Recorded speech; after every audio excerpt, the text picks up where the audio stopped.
The judge's voice cracked like a rifle shot across that courtroom. "Take it off." Just like that. 3 words and 40 years of service meant nothing to him. I stood there in my dress uniform, my navy cross catching the fluorescent light, and I felt every eye in that room land on my chest like a verdict already decided. My sister-in-law was smiling. She thought she'd already won. She had no idea what was sitting inside my briefcase. And neither did the man in the black robe, who was about to destroy his own career without even realizing it. My name is Elellaner Brooks, and I've spent 18 years wearing this uniform. I've bled for it. I've buried friends who wore the same one. And on a gray Tuesday morning in a county courthouse that smelled like burnt coffee and old carpet, I found myself standing trial. Not for anything I'd done wrong, but because a woman I'd once called family decided my honor was something she could put a price tag on. I want to tell you how I got there, because it didn't happen overnight. Nothing like this ever does. I joined the army at 22, right out of college, back when my father used to joke that I had more stubbornness than sense. He wasn't wrong. I served 2 decades, most of it overseas, chasing missions I still can't talk about at dinner parties. I was wounded once badly enough that I spent 4 months relearning how to walk without wincing, and somewhere in the middle of all that, during a joint operation with a Marine unit that I still think about at 3 in the morning sometimes, I earned something called the Navy Cross. It's not a medal soldiers talk about. It's a medal you carry quietly because the people who understand what it costs don't need you to explain it, and the people who don't understand never will. I never wore it to family dinners. I never brought it up at church picnics, or mentioned it when neighbors asked what I did for a living. I said I'm in the army, and left it at that. My mother used to tell people her daughter was a hero, and I'd change the subject so fast you'd think she'd insulted me. That's just who I am. Quiet, steady. I don't need applause to know what I did was real. But my sister-in-law Melissa, she was cut from different cloth entirely. Melissa married my brother David about 12 years ago, Threes, and from the very first Thanksgiving, I could feel her sizing up our family like a woman doing inventory. She had a way of looking at things. The china cabinet, my mother's wedding ring, the deed to the old house, like she was calculating their resale value in her head. David loved her and I tried. God knows I tried to see what he saw. But love doesn't erase the way somebody treats a waitress, or the way they talk about people behind their backs the second they leave the room. When my parents passed my father first from a heart that had given out slowly over years, and my mother 18 months later, from a grief I don't think she ever intended to survive. They left the family house to David and me equally. It was a modest place, nothing extravagant. White clapboard, a wraparound porch, and oak tree in the backyard my father had planted the year I was born. But it wasn't about the money. It was the last piece of them we had left. Melissa didn't see it that way. She saw square footage. She saw a listing price. She started pushing David almost immediately. Sell the house, split the cash. Let's use it for the kids' college fund. Let's use it to expand the business. Let's use it for anything except letting it sit there gathering dust and memories. David, to his credit, resisted for a while, but Melissa has a way of wearing people down. She doesn't yell. She just repeats herself softer and softer, until you agree just to make the noise stop. I refused to sell. I told David I wanted to keep it in the family. Maybe fix it up. Maybe let his kids spend summers there the way we used to. He seemed to understand. Melissa did not. Months went by, phone calls got shorter, holidays got tense, and then one afternoon in early spring, I got served with legal papers at my own front door, delivered by a man in a windbreaker, who wouldn't quite meet my eyes. Melissa was suing me. The claim on paper was about misappropriation of shared property. Fancy words for something much simpler. She wanted to force a sale, and when I wouldn't budge, she decided the courtroom was where she'd get her way. I remember standing on my porch that day, papers in hand, feeling something I hadn't felt since my last deployment.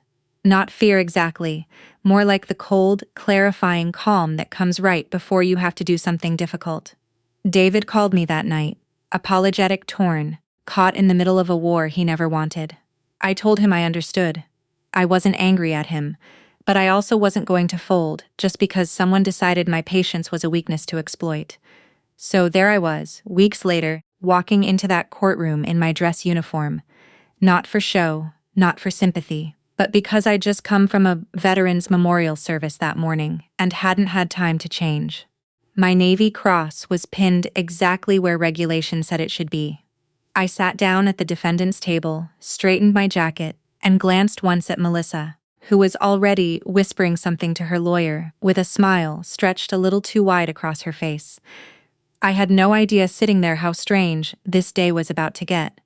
The judge, a heavy-set man named Richard Harland, with a reputation for running his courtroom like a personal kingdom, banged his gavel to bring the room to order. He looked over the paperwork, glanced up at me once, and something in his expression shifted. Something sharp, something almost offended. Then he leaned forward, tapped his pen against the bench, and said the words that would end up changing everything. "This is not a place to show off war trophies." I'd heard about Judge Richard Harland before I ever set foot in his courtroom. Everyone in that county had lawyers talked about him, the way you'd talk about weather you couldn't control. You just braced yourself and hoped you'd get through the day without getting struck by something. He had a reputation for arrogance, dressed up as authority, for cutting people off mid-sentence, for making examples out of anyone who dared to look too comfortable in his courtroom. And apparently, somewhere along the way, he developed a particular disdain for what he called military theater people in his mind, who used their service like a costume to win sympathy points. Me, I didn't know that yet. I only knew that a man in a black robe had just accused me in front of a packed courtroom of showing off. "I'm sorry, Your Honor," I said, keeping my voice level. 18 years of training does that to you. It doesn't matter how fast your heart is pounding, your voice learns to stay flat, controlled, unreadable. This uniform isn't a costume. I came from a memorial service this morning. He didn't even look up from his paperwork. "Take off the medal." The room went quiet in that particular way. A room goes quiet when everyone suddenly realizes they're watching something they shouldn't be. I could hear the air conditioning humming overhead. I could hear someone's chair creak in the gallery. My attorney, a sharp young man named Foster, who I'd hired mostly because he came recommended by a fellow veteran, started to rise out of his seat, his mouth already forming an objection. I put my hand gently on his arm and shook my head just slightly. "Not yet." "Is that an official order of this court?" I asked. Harlan's eyes flicked up to mine for the first time, and I saw something there. I recognized instantly the particular irritation of a man who isn't used to being questioned. "Yes," he said, drawing the word out like he was doing me a favor by even answering. "It is." Beside me, I heard Melissa exhale a soft, satisfied breath. She leaned toward her lawyer and whispered something I couldn't quite catch, but I didn't need to hear the words to understand the tone. Gloating. She thought this was the beginning of my unraveling. She thought a man in a robe, telling me to strip a piece of my identity off my chest, was going to break something in me. She had no idea who she was dealing with. I sat there for a moment, feeling the weight of every eye in that gallery. Somewhere behind me, I heard a low murmur ripple through the rows of spectators.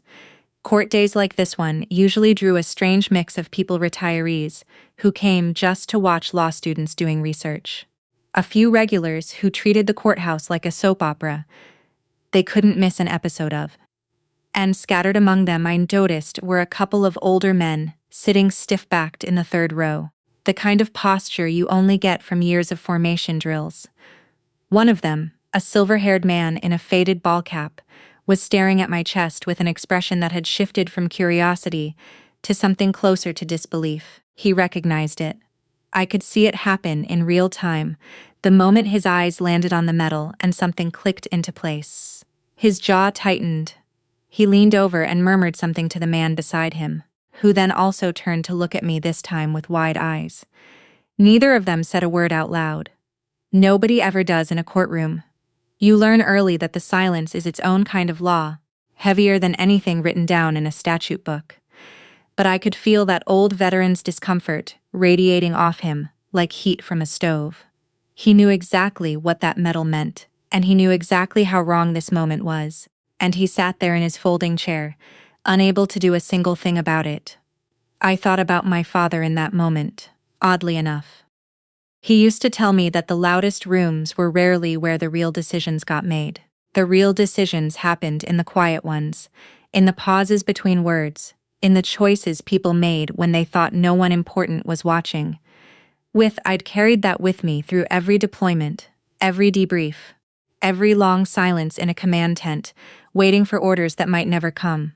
This felt like one of those quiet rooms, and I intended to make my decision count. "Your Honor," I said, my voice steady, almost gentle. "Before I comply, I'd like the record to reflect the nature of this request."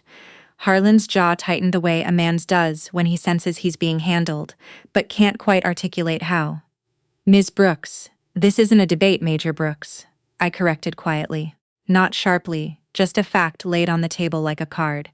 "And I understand it isn't a debate. I only want the transcript to be accurate." For a moment, something flickered across his face. Irritation, yes, but underneath it, something else. A flicker of uncertainty, like a man realizing the floor beneath him wasn't quite as solid as he'd assumed. He recovered quickly, straightening his robe, clearing his throat with the practiced authority of someone who'd spent years never being challenged in his own courtroom. "Proceed with whatever you need to proceed with," he said. "But the medal comes off before we continue." I didn't argue further. I didn't raise my voice. I simply reached down, unclasped my briefcase, and set it on the table in front of me with a quiet, deliberate click that seemed to echo louder than it should have in that hushed room. Melissa's smile faltered just slightly as she watched me open it. The briefcase was the same one I'd carried through 3 different duty stations. Its leather worn soft at the corners, a small nick near the handle from where it had been dropped, getting off a transport plane in weather I'd rather not remember.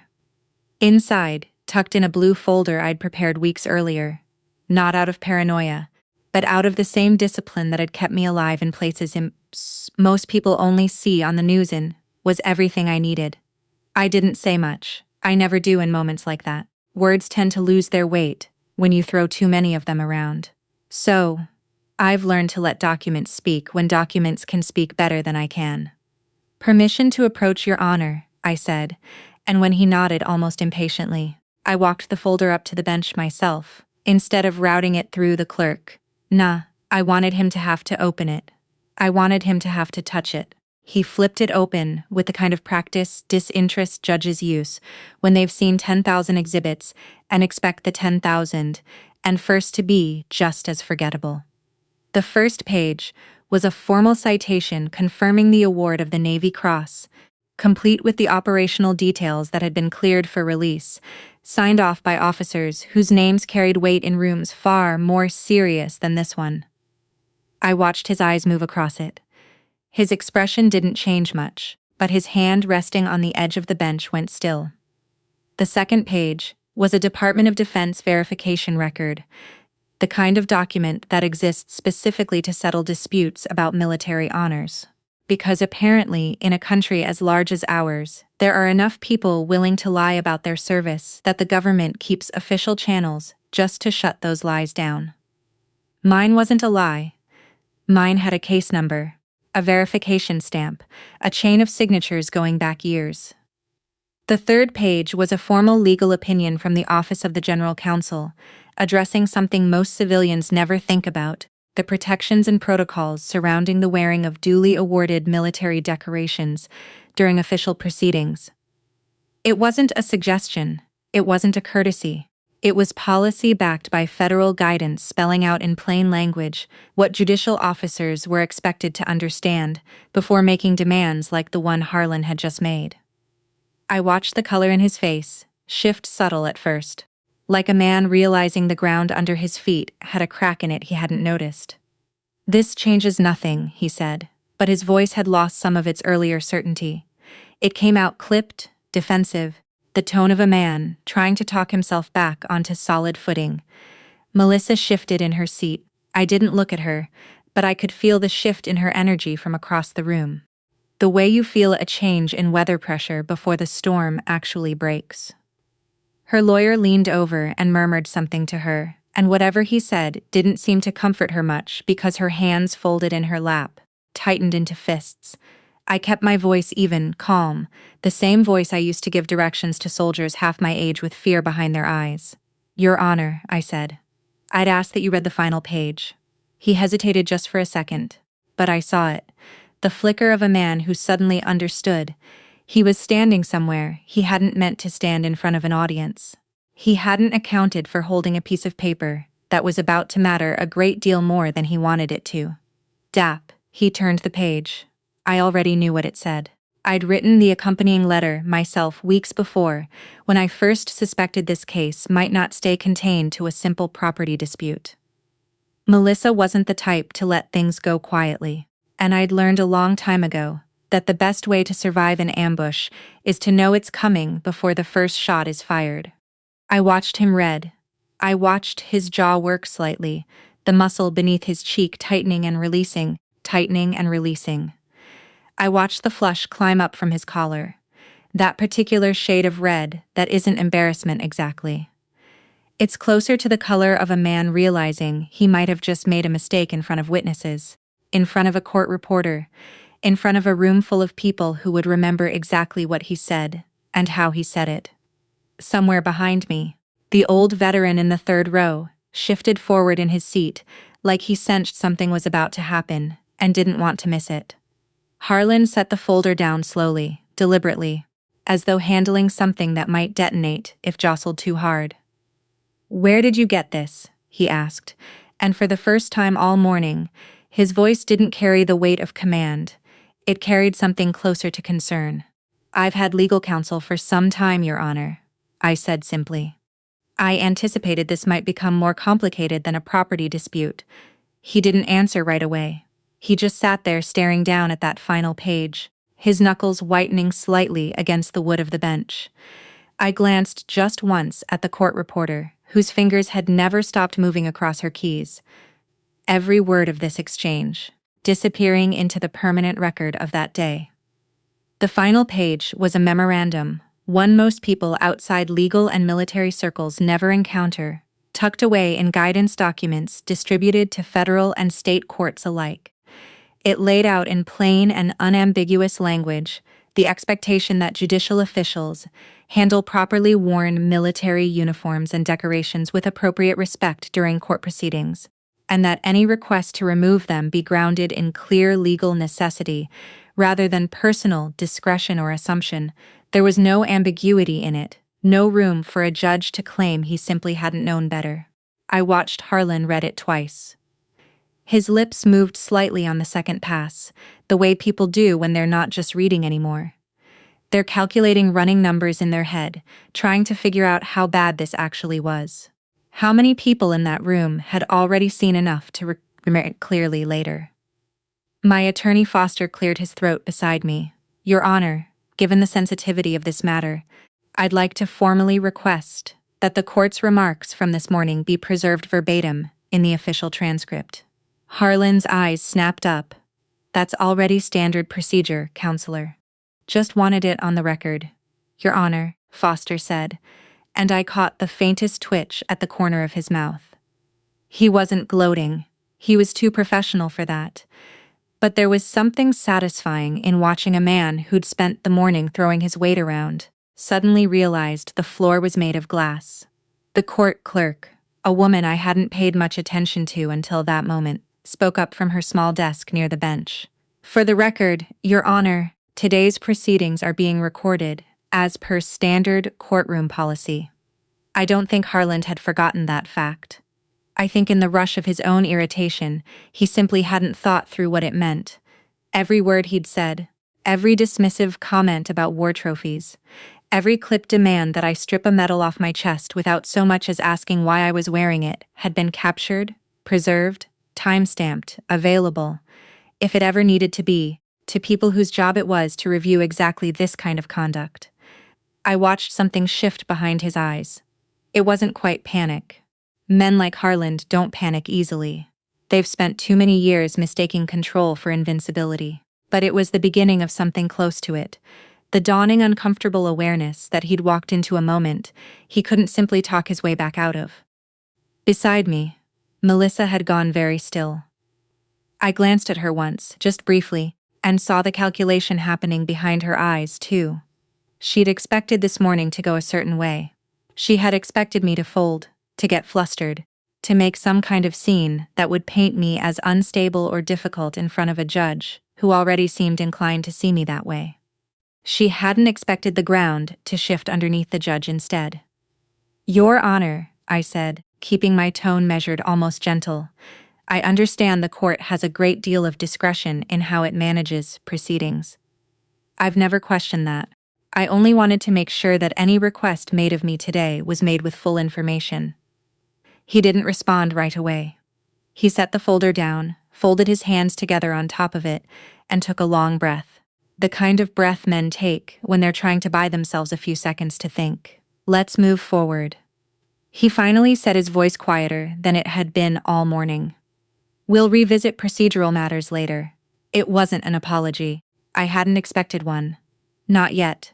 Men like Harlan don't apologize in front of an audience. The most you can hope for in the moment is a retreat, a small tactical withdrawal, while they figure out how much damage has actually been done. But I'd been in enough command rooms to recognize retreat when I saw it. And this was exactly that. A man quietly repositioning, trying to look like he was still in control of a situation that had already slipped through his fingers. I sat back down. Foster leaned over and murmured, "That went well." "It's not over," I murmured back. Because it wasn't, not yet. Melissa's lawsuit was still sitting on the table unresolved. And beneath the surface of everything that had just happened was the real reason I was there. An inheritance. A house my parents had left us, a sister-in-law who'd decided greed was worth destroying a family over. The medal, the memorandum, the judge's misstep, none of that erased the actual claim being made against me. It had simply exposed something rotten in how the morning had begun. I looked over at Melissa, who was whispering fiercely to her attorney. Now her earlier composure, cracking at the edges. Whatever confidence she'd walked in with that morning had thinned considerably in the last 20 minutes, and I could see her trying to recalculate, trying to figure out a new angle, a new way to spin this back in her favor. She wasn't going to find one. Not with what I still had left to present. I leaned toward Foster and said quietly, "I think it's time to call the witness." He nodded, gathering his papers, and I stood smoothing the front of my jacket, feeling the weight of the Navy cross still resting exactly where it belonged. "Your Honor," I said, my voice carrying clearly across the courtroom, "I have one more witness to call." The courtroom doors opened with a heavy, deliberate sound, the kind of sound that makes people turn in their seats even before they know what they're turning to look at. I didn't have to turn myself. I already knew who was walking in, because I'd called him 3 weeks earlier, sitting alone in my kitchen, with a cup of coffee going cold beside me, explaining as calmly as I could that I needed him, that this was bigger than a house, bigger than Melissa's greed, bigger than anything I'd expected when I first got served those papers. Colonel Michael Sanders had been my commanding officer during the deployment that earned me the Navy Cross. He was retired now, silver-haired, still carrying himself with the kind of posture that made civilians instinctively straighten up when he walked past them. I hadn't seen him in almost 2 years, not since a reunion dinner, where we'd spent most of the night not talking about the mission at all, because some things you carry together in silence, rather than words.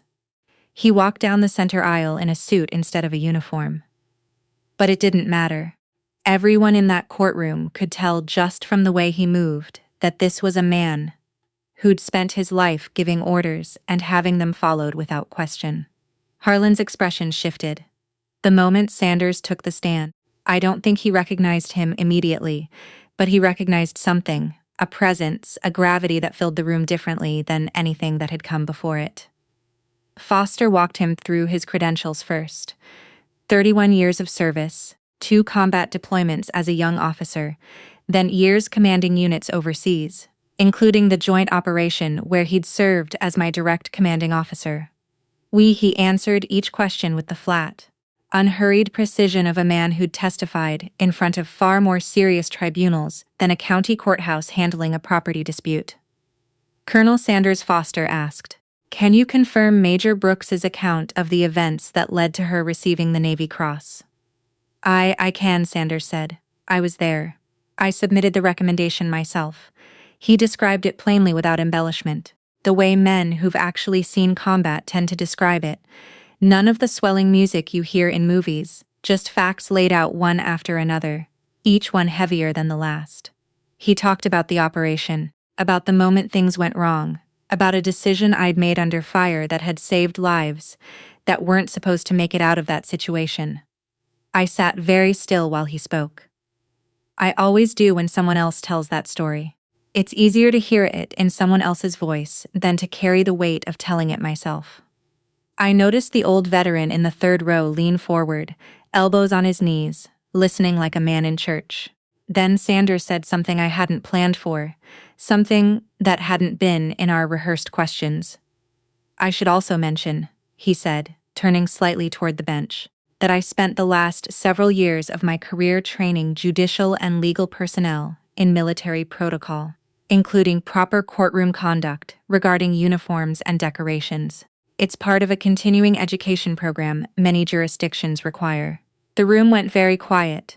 These Sanders looked directly at Harlan, not aggressively, not with any theatrical flourish, just with the plain, unblinking directness of a man who'd spent his life dealing with people who thought their authority excused them from doing their homework. You should have known this, he said. It's not obscure information. It's basic training material. Harlan's face went through several colors in the span of about 4 seconds. I watched his hand tighten on his gavel, watched him glance toward the court reporter, watched him realize too late, obviously too late, that every word being said in that room was already permanent. Melissa's attorney rose abruptly. Your Honor, I'd like to request a brief recess. Denied, Harlan said a little too quickly, a little too sharply, the kind of response that comes from a man trying to reclaim control he already knows he's lost. It was, I would later realize, exactly the wrong move. A recess would have given everyone a moment to breathe, to reset, to let the temperature in that room drop back down to something manageable. Instead, he just made it clear he wanted this over with as fast as possible. And in a room full of people who were already watching him carefully, that kind of urgency read as exactly what it was. Melissa was pale now, her earlier bravado nowhere to be found.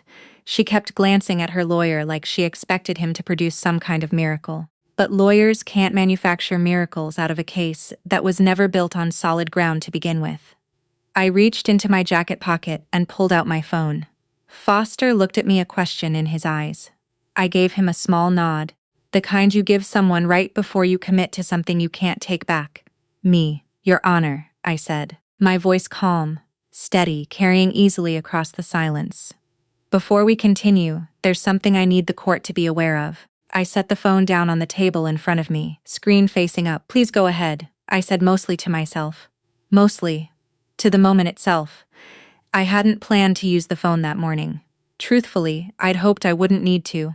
But somewhere between the judge's first careless demand and Colonel Sanders's testimony, I'd watched a pattern unfold that told me exactly what kind of man I was dealing with.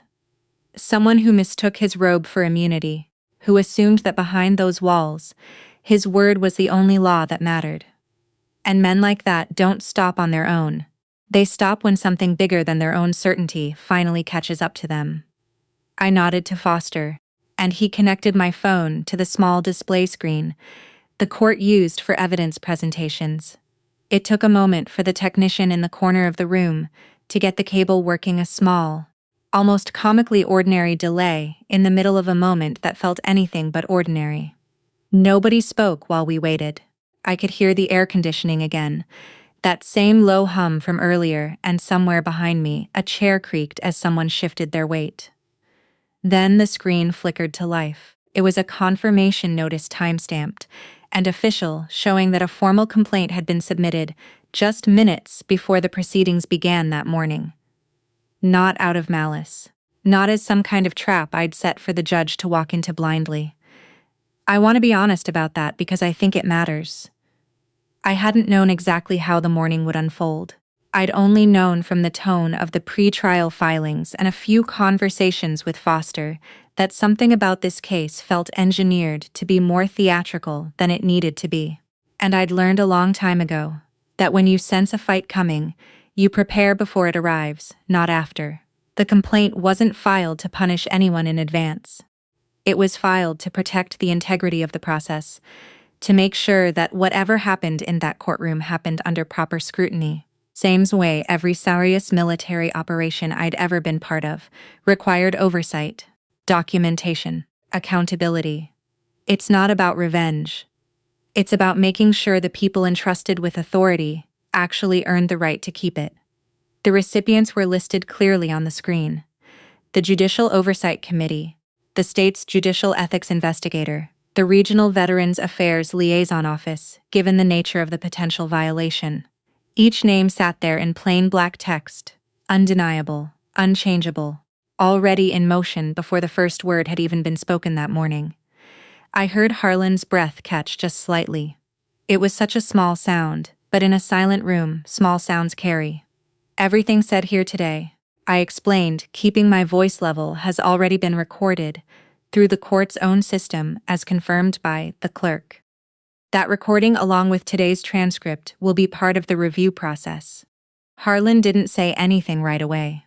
He sat there staring at the screen, and I watched something settle over his face that I recognized instantly, because I'd seen it before in soldiers who'd just realized the terrain they were standing on wasn't the terrain they thought it was.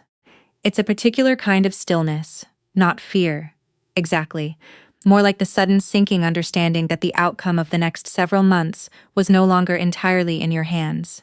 He understood, I think, faster than most people would have, exactly what this meant. An independent review process, once triggered, doesn't simply go away because the person under review apologizes or backpedals. It runs its course. It examines everything, not just this morning's conduct, but potentially other cases, other complaints, other patterns that might have been sitting quietly in a file somewhere, waiting for someone brave enough, or simply prepared enough, to bring them into the light. Melissa had stopped whispering to her lawyer entirely. She sat with her hands pressed flat against the table, her eyes darting between the screen and the judge, as though she was only now beginning to understand that this morning had never really been about her lawsuit at all. Not anymore. Whatever leverage she thought she had walking into that courtroom had evaporated somewhere between the first page of that blue folder and this final quiet unraveling. I saw her eyes well up, though she fought it, blinking hard, jaw tight, the same stubborn set to her face I imagined she wore whenever things didn't go her way. I felt something for her in that moment, oddly enough. Not sympathy exactly, more like a distant, complicated recognition that greed rarely starts out as greed. It starts out as fear or resentment, or a belief that you deserve more than what you've been given, and somewhere along the way, it curdles into something uglier. I didn't say any of that out loud. It wasn't the moment for it. Harlan set down his gavel very slowly, like a man setting down something fragile. The court, he said, and his voice, for the first time all morning, carried none of its earlier weight, none of its earlier certainty. We'll take a recess, he stood. The bailiff moved to escort him from the bench, though no one had asked for assistance. The room stayed silent for a long moment, after he disappeared through the side door, as though everyone needed permission to breathe again. I sat back down slowly, feeling the adrenaline finally start to drain out of my shoulders. And for the first time that morning, I let myself glance over at Melissa, who wouldn't meet my eyes at all. 3 months passed before the Judicial Oversight Committee released its findings, and in that time, life did what life always does. It kept moving whether you were ready for it or not. I went back to work.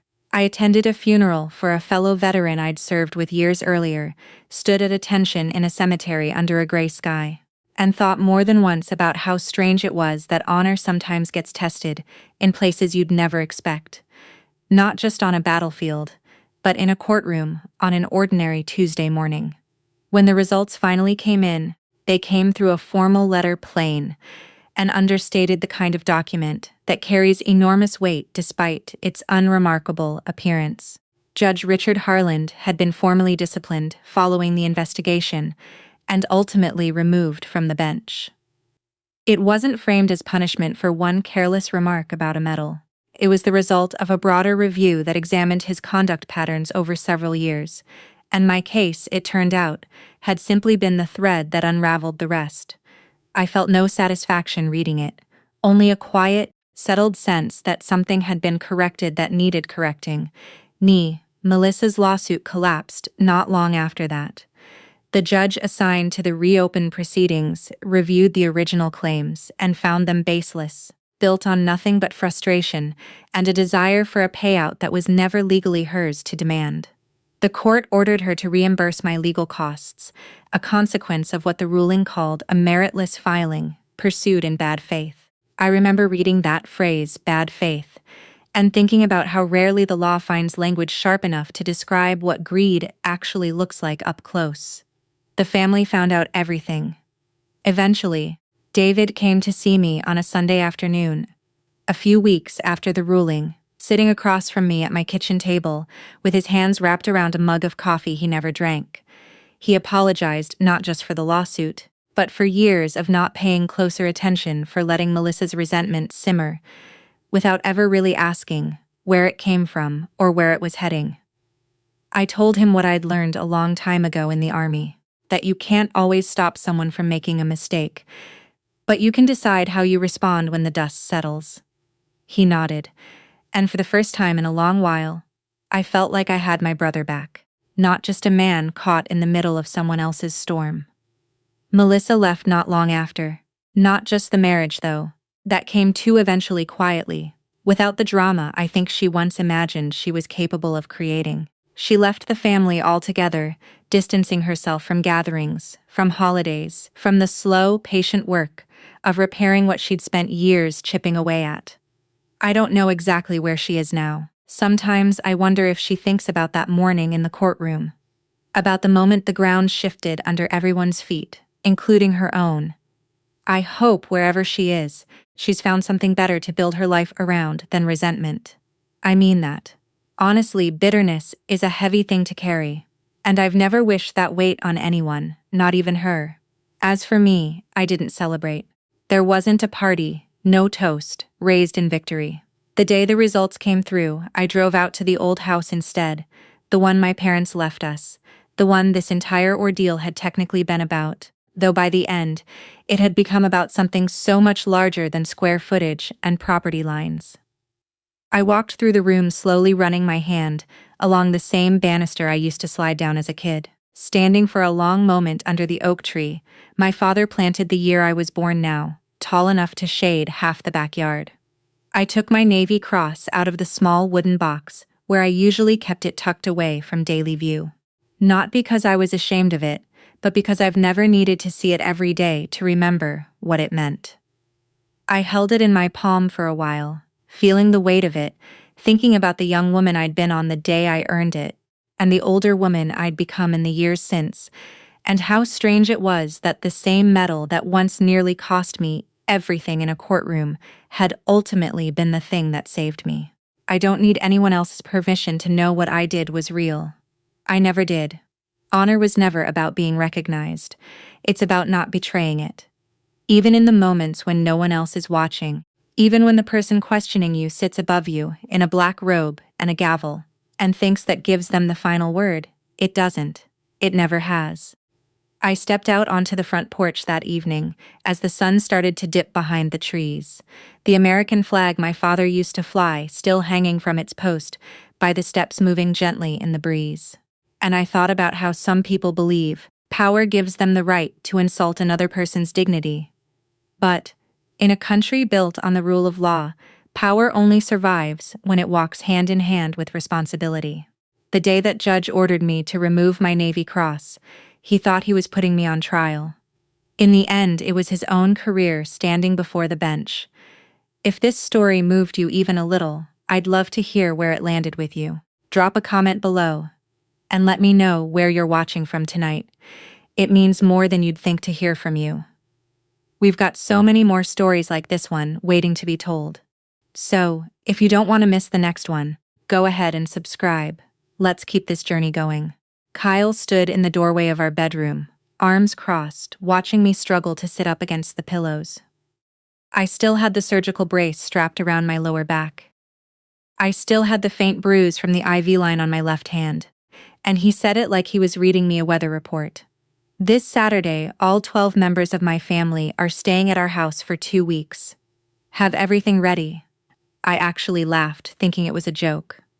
Then I looked at his face. He wasn't joking. That was the moment I understood. Something had shifted in our marriage and I hadn't been told. 5 days.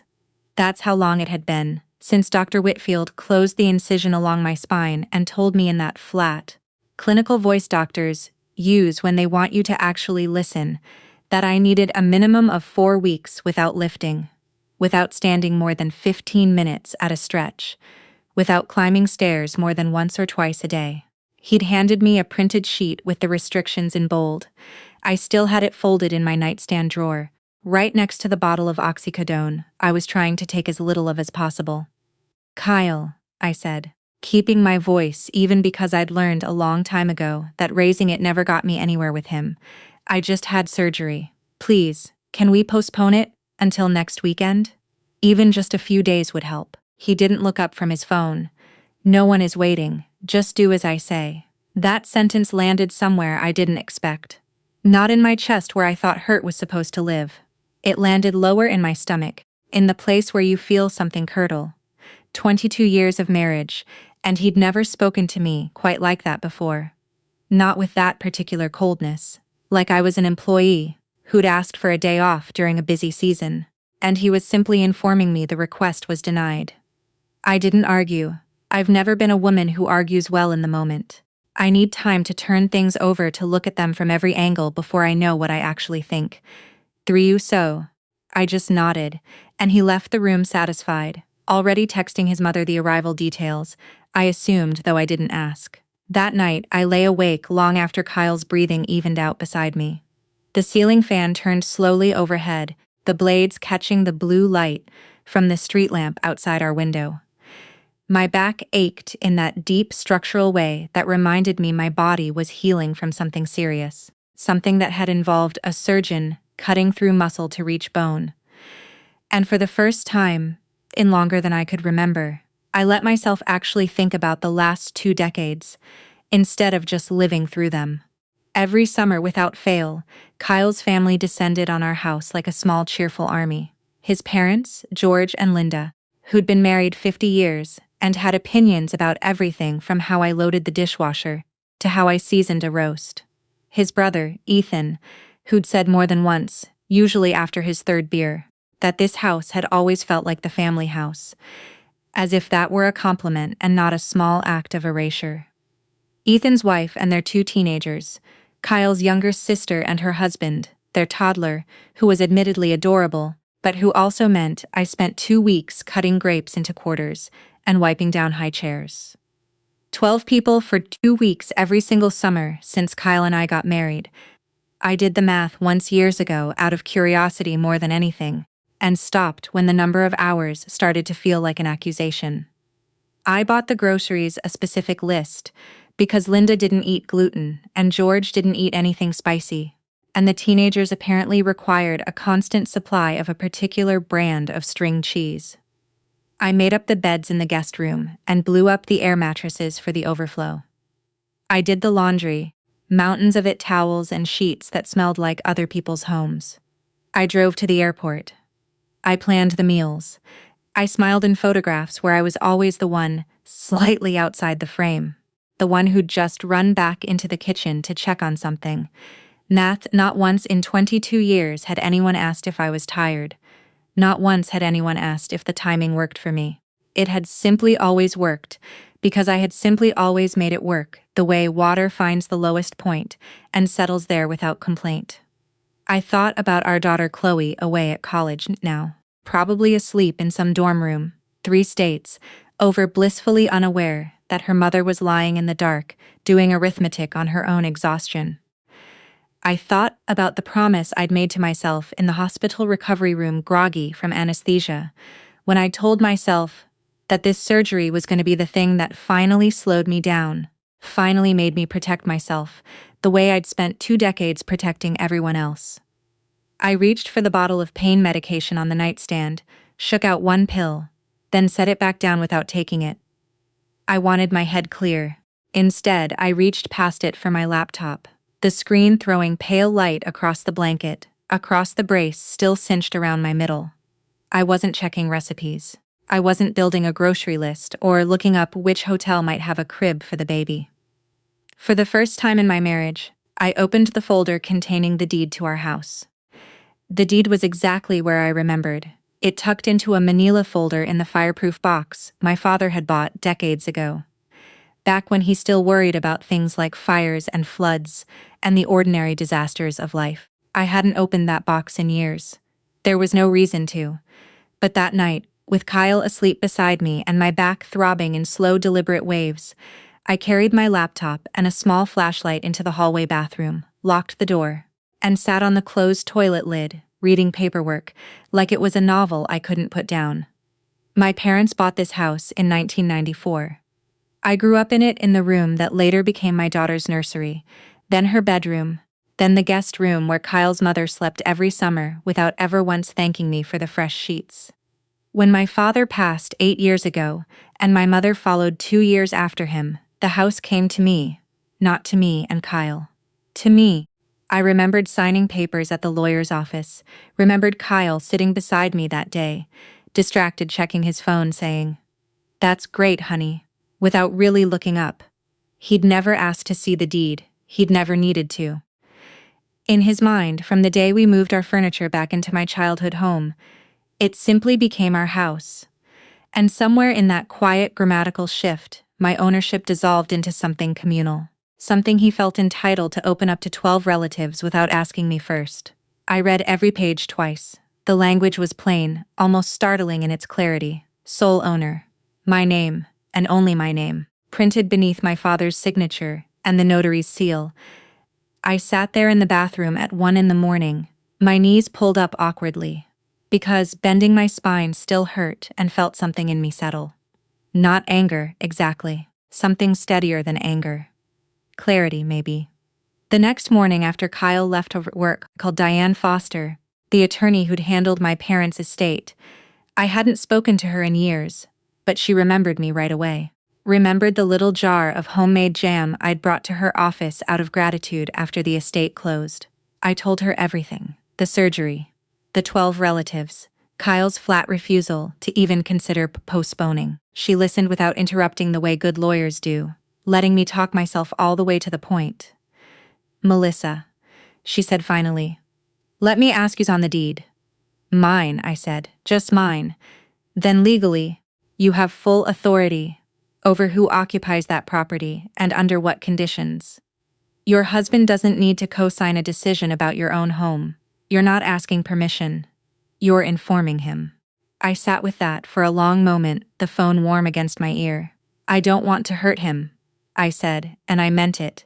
Whatever else was true, I hadn't stopped loving Kyle. I just didn't know anymore if he'd stopped seeing me. "This isn't about hurting anyone," Diane said, and her voice softened in a way that told me she'd had this conversation with other women before. Maybe many times. "You had major surgery 5 days ago. Your doctor gave you explicit restrictions. You are not obligated to host anyone, family or otherwise, while you're recovering. Setting boundaries isn't cruelty, Melissa. It's the bare minimum of taking care of yourself. Setting boundaries isn't cruelty." I wrote it down on a sticky note and pressed it to the edge of my laptop, where I'd see it every time I opened the screen.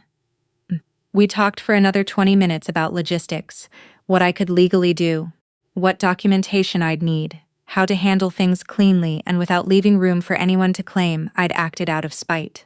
Diane was careful about that last part. "Paper trail," she kept saying. "Everything in writing, everything defensible." I appreciated that she never once asked me to reconsider, never once suggested I was overreacting. She treated my exhaustion as a fact, not a feeling to be managed. After I hung up, I sat at the kitchen table for a long time, looking out at the backyard, where George always set up his folding chair in the one patch of shade, where Linda liked to inspect my flower beds and offer unsolicited advice about mulch. I thought about the 4 weeks of recovery ahead of me. The physical therapy, appointments already on the calendar, the simple fact that I could barely carry a laundry basket without wincing, let alone cook 3 meals a day for a dozen people. I wasn't plotting revenge. I want to be honest about that because it would be easy to tell this story as though I sat there scheming, rubbing my hands together like some cartoon villain. That wasn't it at all. I was tired and scared of my own body's limits for maybe the first time in my adult life, and I was starting slowly to understand that the house I'd grown up in, the house my father had left me, didn't have to be a place where I disappeared into service every summer. I opened a fresh document on my laptop and began making a list. Not a grocery list, not a cleaning schedule, a plan. By Thursday, I had 3 phone calls scheduled, and I made every single one of them, from the quiet of my car parked in the pharmacy lot, 2 miles from the house. My seat reclined just enough to keep the pressure off my lower back. I didn't want Kyle walking past and overhearing, not because I was hiding anything illegal. Diane had been very clear that everything I was about to do was well within my rights, but because I needed to finish what I was building before he had the chance to talk me out of it the way he always managed to, with that particular tone he used when he wanted something, and had decided my resistance was just a formality to be waited out. The first call was to a company called Buckeye Restoration, an interior renovation outfit that handled everything from water damage to full remodels. I told the woman on the phone, a brisk, efficient sort named Patricia, that I needed a full interior assessment and restoration quote, flooring, paint, some drywall work in the upstairs hallway, where old water stain had never quite been addressed. All true, incidentally. I'd been meaning to fix that stain for 2 years. Patricia said she could send a 3-person crew out Saturday morning first thing, and that the work would likely take 2 weeks given the scope. 2 weeks. I felt something in my chest unclench slightly at the words. The second call went to a heating and cooling company for an emergency inspection of the central air system, which actually had been making an odd rattling noise for about a month. I wasn't lying about that either. I was simply choosing, for the first time in my marriage, to prioritize my own house's actual needs over my own exhaustion, in service of everyone else's comfort. The third call was to a painting company Diane had recommended, one she said was reliable about honoring contract terms, including the standard clause about occupancy during active work, no residents on the premises during interior painting, and floor refinishing for safety and liability reasons. That clause was the whole point. I had it read back to me twice. By Saturday morning, all 3 crews were scheduled to arrive between 8 and 9. I'd already contacted my insurance company, who confirmed that under my recovery plan, I qualified for a short-term stay at a rehabilitation apartment complex about 15 minutes from the house, a place with grab bars in the bathroom, a single-level layout, and a nurse who did wellness checks twice a week. I hadn't mentioned this option to Kyle because he hadn't asked. Not once in 5 days had he asked where I planned to actually recover while hosting 12 people. I packed a bag Friday night while Kyle was at his brother's house, presumably finalizing arrival logistics. I moved slowly, the brace creaking faintly with each motion, folding just enough clothes for 2 weeks. My medications, the folder with my post-surgical instructions, my laptop, the framed photo of my parents that had sat on our dresser for years. I left a note on the kitchen counter, not dramatic, just factual. Gone to recovery housing per doctor's orders. House is closed for scheduled renovation work beginning Saturday. Contractors have keys. Please don't interfere with their schedule. It's a liability issue with the insurance. I drove myself to the rehab apartment Friday night, wincing every time I hit a pothole, and slept better than I had in 5 days. Saturday morning I wasn't there to see it, but Kyle told me about it later in pieces in the weeks that followed, and I've stitched the account together from what he and eventually Linda admitted. 3 SUVs pulled into our driveway around 10 live that morning, packed with suitcases, coolers, folding beach chairs, a cooler specifically for the seafood Ethan's wife insisted on bringing every year. 12 people spilled out onto the lawn, chattering, already discussing who'd sleep where. And there, taped to the front door at eye level, were 2 printed signs laminated so they wouldn't curl in the humidity. Home closed for renovation. No occupancy until further notice. Per contractor and insurance requirements. Behind the signs through the front windows, they could see the crew already inside. A man in coveralls sanding down the hallway floor, plastic sheeting draped over the living room furniture, the unmistakable chemical smell of primer already seeping out through the screen door. Bull Kyle later admitted he'd tried uselessly to pry open. Kyle stood on the porch, according to Linda, for what she described as a very long time, just staring at the sign like it might rearrange itself into something that made sense. Patricia's crew foreman came to the door, polite but firm, and explained that the property was under an active service contract prohibiting occupancy during the work standard liability protocol. Reedy, "Nothing personal, sir, just company policy and the terms of the agreement." Kyle called me 4 times before I even turned my phone back on. When I finally did, sitting on the edge of the narrow bed in my rehab apartment, I watched the missed call notifications stack up on the screen one after another, like something building toward a wave. I didn't feel triumphant. I felt mostly a strange and unfamiliar calm, the particular quiet of a woman who has, for the first time in 2 decades, made a decision entirely for herself and is bracing gently for what comes next. I let the 4th call from Kyle go to voicemail before I finally picked up on the 5th. Mani. His voice came through sharp and clipped, none of the smoothness he usually carried like a second skin. "What did you do?" No greeting. No, "How are you feeling?" Just that, like an accusation dropped on the table between us. I kept my voice level the way I'd practiced in my head more than once over the past few days. "Exactly what my surgeon asked me to do, Kyle. I'm recovering from major surgery. I can't host 12 people right now." "I told you that. You said no one was waiting." "Melissa, my parents are standing on the porch. Ethan's kids are asking why we can't go inside. Do you understand what you've done?" "I understand I hired a licensed contractor to do work my house has needed for 2 years," I said. "I understand my insurance is covering my recovery housing. I understand I told you 5 days ago that I needed you to postpone this trip, and you told me no one was waiting." There was a silence on the line that felt longer than it probably was. Then he hung up.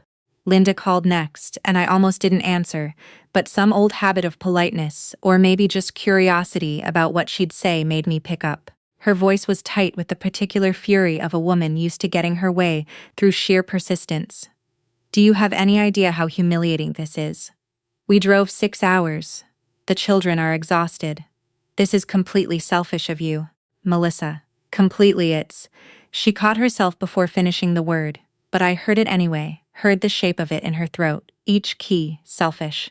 As though a woman 5 days out from spinal surgery, asking not to host a house full of relatives was the height of selfishness. And not the years she'd spent accepting my labor, as though it were simply weather, simply something that happened rather than something I did. I didn't argue with her. I'd learned over 2 decades that arguing with Linda was like trying to hold water in your hands. The more you gripped, the faster it slipped through. Instead, I texted her a photo of my discharge paperwork, the surgeon's restrictions printed in bold at the bottom. No lifting over 10 pounds, no standing longer than 15 minutes, minimum 4 weeks recovery. Then I texted simply, "This is why. I hope you all find comfortable arrangements." And I turned my phone face down on the nightstand and didn't look at it again that day.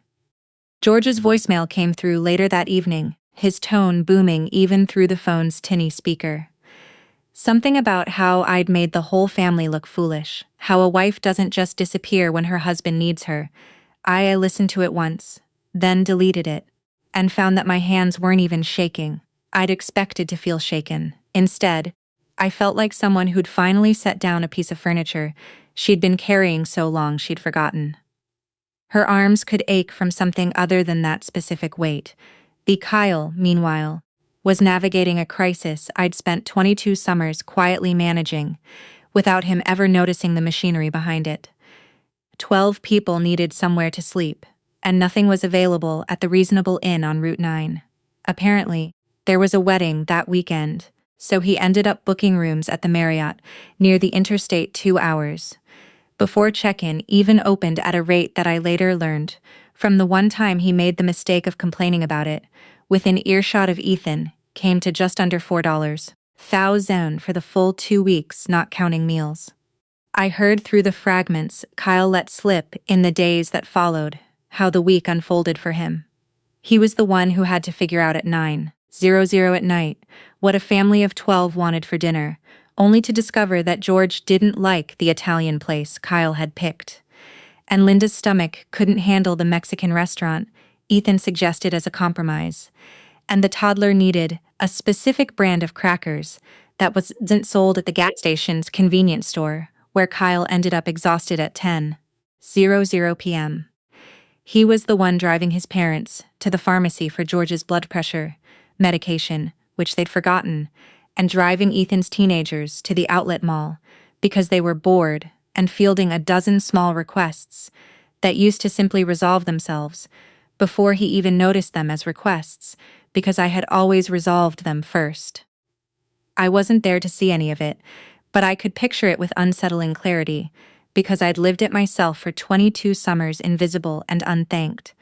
There was something almost meditative about not being the one solving it this time. I spent my days at the rehab apartment doing the exercises my physical therapist had given me. Short, careful walks down the hallway, ice on my back in the evenings.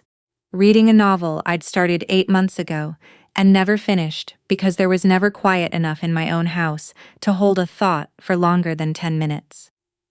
On the third night, I lay on the narrow bed listening to the hum of the air conditioner, and I let myself feel for the first time without guilt trailing behind it like something close to peace. I wasn't punishing anyone. I kept telling myself that, and mostly I believed it. I was simply finally not disappearing. By the 5th day, something in Kyle's text started to shift. The first 2 days had been all accusation, capital letters, exclamation points, a barely restrained fury I recognized from the rare arguments we'd had over the years, always about money or his mother, never about me. But by Wednesday the tone changed. Long day? He texted, no punctuation, no complaint attached to it. Just those 2 flat words sent at 11 at night. Thursday. Mom wants steak for dinner, but Dad says no red meat since his cholesterol appointment. Can't win. I didn't respond to either. I wasn't trying to be cruel. I simply didn't have an answer for him yet, and I'd stopped believing it was my job to always have one. By the end of that first week, I heard from Chloe, who'd apparently gotten an earful from her grandmother about the whole situation, and called me sounding more amused than alarmed. "Mom," she said, laughing into the phone. "Grandma Linda called me asking if I could talk some sense into you. I told her you just had spine surgery, and she should probably talk some sense into herself." I laughed, too. The first real laugh I'd had in nearly a week, and something in my chest loosened at the sound of my daughter defending me without my even asking. Kyle called on the 6th day, and this time his voice sounded different, worn down at the edges, none of the sharpness from that first call. "The kids are cranky. Mom's complaining the hotel pillows are too firm. Dad wants to know why we can't just go stay at Ethan's place instead, and Ethan says his house isn't big enough. Which, Melissa, it's not big enough for 4 people, let alone 12. But somehow our house was always supposed to be." He stopped himself like he'd surprised himself by saying it out loud. "I've been doing the grocery runs every morning. Linda has an opinion about literally every single item." I didn't realize how much he didn't finish the sentence, and I didn't finish it for him. That was the moment I opened the spreadsheet I'd kept for 15 years. I want to explain what that spreadsheet was because it wasn't born out of bitterness, not originally. I'd started it back when Chloe was in elementary school, mostly to track our household budget, grocery costs, utility bills, the ordinary bookkeeping of a family trying to save for a daughter's college fund. But somewhere along the way, without quite meaning to, I'd started logging the summer visits too. But not out of any grand plan, just the same instinct that made me keep receipts for everything else. Groceries during the 2-week visits always noticeably higher than our normal weeks. The spike in the water and electric bills every July. The cost of the air mattresses we'd replaced twice because the teenagers punctured them. The new mattress in the guest room after George's back trouble required something firmer. B. The rental car we'd covered 1 year, when Ethan's transmission gave out mid-visit, and he just needed a little help getting back on his feet. The airfare we'd quietly paid for Linda and George, 3 separate times when their retirement account, as George put it, was a little tight that year. I sat at the small kitchen table in my rehab apartment and added it all up slowly, carefully, the way you'd count something you'd been avoiding counting for a long time. The number that appeared at the bottom of the column made me sit back in my chair. $185,412 over 22 years. Groceries, utilities, repairs, mattresses, the rental car, the airfare, the endless small accommodations that had never once reciprocated, never once even been acknowledged as a cost rather than an obligation. I didn't cry though, I thought I might. Instead, I felt something colder and clearer settle over me. The same sensation I imagine a surgeon must feel studying an X-ray before an operation. Not anger exactly, but a kind of precise unemotional clarity about the shape of the problem in front of her. I thought about Kyle's voice on the phone that afternoon, worn thin, after less than a week of doing what I'd done for 2 decades without complaint. I thought about how quickly the family story about me, selfish, ungrateful, difficult, had assembled itself the moment I stopped absorbing the cost of their comfort. Nobody had asked what it cost me. Nobody had asked not once in 22 years whether I was tired, whether I was well, whether I wanted a summer that didn't revolve around service. Middle. I closed the laptop, and for the first time since this whole thing started, I began to think not about defending myself, but about being seen. Not through anger, through evidence. There's a particular kind of quiet a person carries when they've decided finally to stop explaining themselves and simply show the math instead. I spent the final days of my 2 weeks preparing something I'd never made before in my life, a presentation about my own marriage. It felt strange sitting at that small kitchen table with my laptop and a stack of printer paper bought at the drugstore down the street, formatting years of receipts and bank statements into something that could be read at a glance the way you'd prepare a report for a boardroom rather than a family. But that's essentially what it had become. 22 years of unpaid, unacknowledged labor laid out in black and white. I titled the cover page simply 22 Years of Hospitality. Underneath in smaller text, the total $185,412. Then page by page the breakdown 2004 through this year. Groceries during summer visits, itemized against our normal monthly averages. The spike in utilities every July circled in red.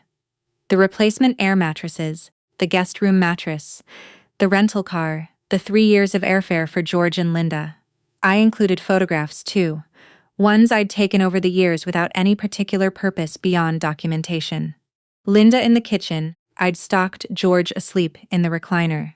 I'd bought specifically, because his back needed the support. The receipts themselves scanned and dated undeniable. I called Kyle on what would have been the last day of the visit and asked him to gather everyone at the house that evening. The renovation crew had finished 2 days early, the floors gleaming, the hallway wall finally free of its water stain, the air conditioning running quiet and even for the first time in months. He agreed, sounding cautious, maybe even relieved that I was finally engaging again after 2 weeks of near silence. I arrived that evening, still moving carefully, the brace loosened slightly now that I was 6 days further into recovery, and found all 12 of them gathered in the living room, perched on furniture that still smelled faintly of fresh paint. I could see it on their faces, the moment I walked in, the assumption worn openly that I'd come to apologize, to explain myself, maybe to cry a little, and let them comfort me back into my old role. Linda even stood up, arms half raised as though preparing for the kind of embrace that precedes forgiveness. I didn't sit down. I distributed the folders instead, one to each person, moving slowly around the room, saying nothing until everyone had one in their lap. Then I stood by the fireplace, the same spot where I'd stood in 100 Christmas photos over the years, always slightly out of frame, and I let them read the cover page in silence. Linda's face changed first, then George's. Ethan flipped through the pages faster than the others, his jaw tightening with each one, landing on the photograph of the rental car receipt from the year his transmission failed. "Can anyone name one vacation?" I said, my voice steady, quieter than I expected it to come out, where I was treated like a guest instead of the maid. Nobody answered. The room had gone completely still, the kind of stillness that has weight to it. Can anyone remember? I continued, asking whether I was healthy enough or rested enough, or simply willing before inviting yourselves into my home for 2 weeks at a time every single summer for 22 years. Still nothing. Kyle sat on the arm of the sofa staring down at his own folder, and I watched something happen in his face that I hadn't seen in a long time. Not defensiveness, not the reflexive loyalty to his family that I'd grown so used to, something closer to recognition. I'm not asking for the money back, I said, and I meant it. I'm not interested in being repaid. I kept this because somewhere along the way I stopped being able to trust my own sense of what was fair. I needed to see it written down to believe it myself. I looked at Linda specifically because I think some part of me needed her of all of them to understand. I have loved having this family in my life. I have never once loved being invisible in my own house. George cleared his throat like he might say something, but nothing came out. Ethan closed his folder and set it on the coffee table, his ears red. Linda sat back down slowly, the folder still open on her lap to the photograph of herself in my kitchen, and for the first time since I'd known her, she looked less like a woman preparing an argument than more like a woman confronting an accounting she hadn't expected to face. I didn't wait for an apology that evening. I didn't think one was not yet, and I'd stopped needing it to arrive on any particular schedule. I simply gathered my things, told Kyle I'd see him at home once the paint smell cleared from the guest room, and drove myself back to the rehab apartment for one more night. The folder of my own labor sitting finally in someone else's hands instead of mine. I moved back into the house 11 days after I'd left it, walking through rooms that smelled faintly of fresh paint instead of the usual chaos of a family visit winding down. The hallway floor gleamed under new varnish. The air conditioning hummed evenly, no more rattling. It felt oddly like moving into a version of my own home that had been waiting for me all along, just underneath the version I'd been living in for 22 years. Kyle and I didn't have some big dramatic conversation that first night. That's not how real repair works. I've come to understand, not in one sweeping speech, but in 100 small adjustments made quietly over time. What we did have a few days later, sitting at the kitchen table with 2 cups of coffee going cold between us, was a conversation I'd been waiting half my marriage to have. I didn't know it added up to that much, he said, turning his mug slowly in his hands. Not just the money, all of it. The driving, the meals, the I didn't know because I never had to know. You always just handled it. I know, I said, and I wasn't trying to make him feel worse. I was just telling the truth the way I'd promised myself I would from now on, even when it was uncomfortable. I'm not going to pretend those 2 weeks weren't awful, he admitted, a small tired laugh escaping him. My mother complained about hotel pillows for 4 straight days. I don't think I slept more than 5 hours a night the entire time. He looked up at me, then something more honest in his face than I'd seen from him in years. But I understand now. I actually understand, Melissa. I don't think I ever really did before. We agreed that week on something we should have agreed on years earlier. No more open door policy. No more assuming the house belonged to whoever wanted it whenever they wanted it.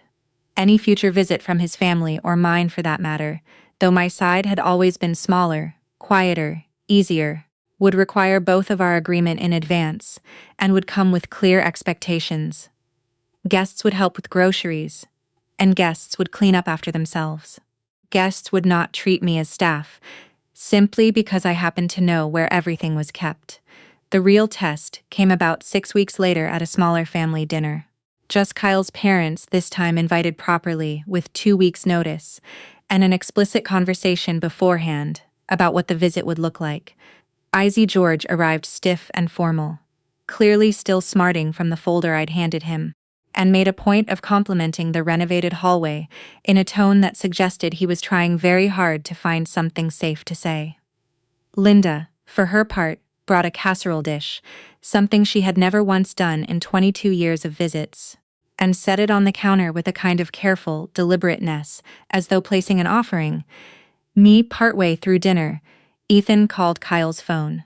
He hadn't been invited this time, something Kyle and I had discussed and agreed on together, and I heard Kyle's voice shift into something firmer than I was used to hearing him use with his brother. "No, Ethan, not this time. We're keeping it small. You're welcome to visit, but you'll need to plan it with us in advance, same as anyone else." I looked up from the stove surprised, and found Kyle watching me checking. I think whether he'd said the right thing. I nodded just slightly, and he nodded back. Later that evening, after his parents left, George paused at the door and said gruffly, not quite looking at me, "House looks good. The floor." It wasn't an apology. It wasn't even close to one. But it was George Roberts acknowledging something out loud that he'd have once considered beneath him to notice, and I decided to let that be enough for now. It was Kyle, though, who surprised me most. A few nights later, we were in the kitchen and I overheard him on the phone with his father, his voice calm but unmistakably firm. "Dad, I need you to understand something. This is Melissa's home too, if we're being precise about it. It was her home before it was ever mine. I should have remembered that years ago, and I didn't, and that's on me, not her." There was a pause, George's voice rumbling indistinctly on the other end, and then Kyle said simply, "I'm not arguing about it anymore. That's just how it's going to be." I stood in the doorway with a dish towel in my hands, listening to my husband defend me to his father for what might have been the first time in our entire marriage, and I felt something settle in my chest that had been unsettled for longer than I'd realized. Months passed, autumn came, and with it, the ordinary rhythms of our life. Chloe home for a long weekend, the leaves turning along our street, my back finally fully healed, the brace long since packed away in the closet. Then one Tuesday evening in October, my phone rang, and it was Linda. I almost didn't answer out of old habit more than anything, but I did, and her voice when it came was different than I expected, smaller, almost tentative, nothing like the commanding tone I'd known for 2 decades. "Melissa," she said, "I was wondering, would next Saturday be a good time to visit? Just for the afternoon? I'd call ahead, of course, and bring something for lunch, if that's all right with you."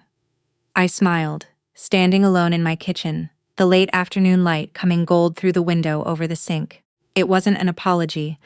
Linda Roberts, I suspected, would never quite manage the words themselves. But it was something I'd waited 22 years to hear a woman who had once treated my home as a birthright, now asking gently, humbly, if she might be allowed to knock. "Saturday would be lovely, Linda," I said.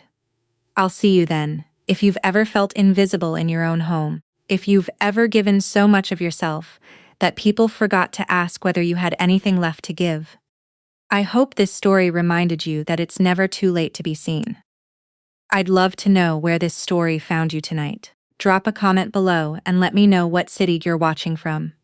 I read every single one. We have new stories like this waiting for you every day. So, subscribe now so you never miss a moment like this one. Let's keep this journey going together.